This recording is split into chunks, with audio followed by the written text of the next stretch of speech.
If you're into games, there's a small chance that you haven't heard of a single-player card game called Balatro. Released in February earlier this year, Balatro has been the little indie game that has been addicting players left, right, and center. It's a deceptively simple-looking title. You might look at it and just assume it's a boring reskin of poker, but there's a whole bunch more strategy involved. So what the hell is this game?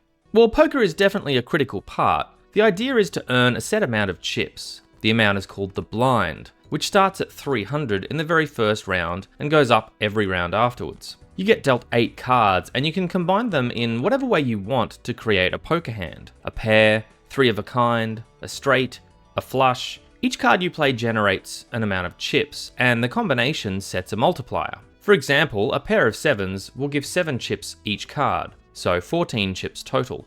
And because they're in a pair, it attracts 10 extra chips and a multiplier of 2.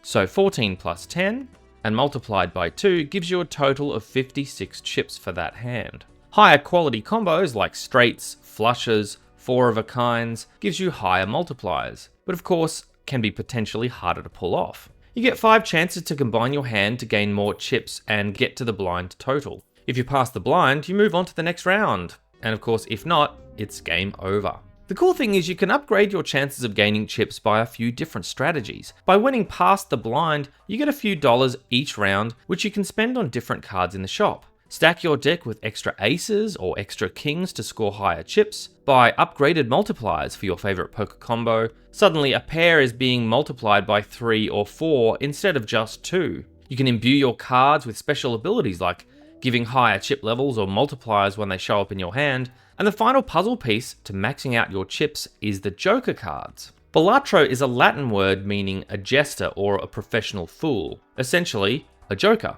The jokers are some of the most powerful modifying cards you can get. You're limited to a maximum of 5 jokers and you buy them from the shop between rounds if you have enough cash. Some jokers simply add chips for odd numbered cards or cards in a particular suit.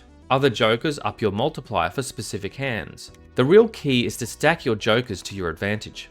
What do I mean by that? Well, if you collect enough jokers that reward a specific hand over and over again, you can change a hand like a pair earning you 20 to 30 chips to suddenly earning you over 20 to 30,000 chips.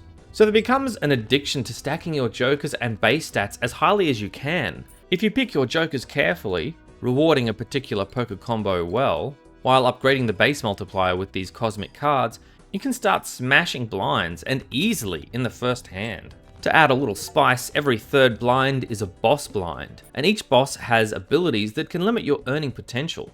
Some can debuff a whole suit, some will reduce your multipliers, some will not allow you to play the same poker combo in that round. If you beat enough blinds and surpass the last one at 100,000, you win the soft ending. Balatro gives you the option to start a new game or to play to beat infinitely rising blinds. So that's essentially Balatro, and it's pretty awesome. I've played for several hours on my PC, but actually I've spent most of my playtime on my phone. I think in that time I've learned that this title is excellent on PC, but it's even better on mobile. I imagine it'd be great on Steam Deck too. For the retail price of 22 Australian dollars on Steam, or I think about $14 on Google Play, I've had enough fun to justify either cost. If I had my time again, I'd probably just buy it on mobile, but the point is, it's a good game no matter where you get it. Balatro has been nominated for a number of the Game of the Year award categories: Best Mobile Game, Best Debut Indie, Best Direction, and even in Game of the Year. I'd be surprised if it wins the Game of the Year simply because it lacks things like a plot and character development, but I would say it's a strong contender in most of the other categories, particularly, for me at least, the Best Mobile Game category. So Balatro is an easy recommend. It's not a particularly complex game, but it has enough strategy and it's extremely easy to pick up. The disadvantage of this game is the amount of time that will vanish when you start playing.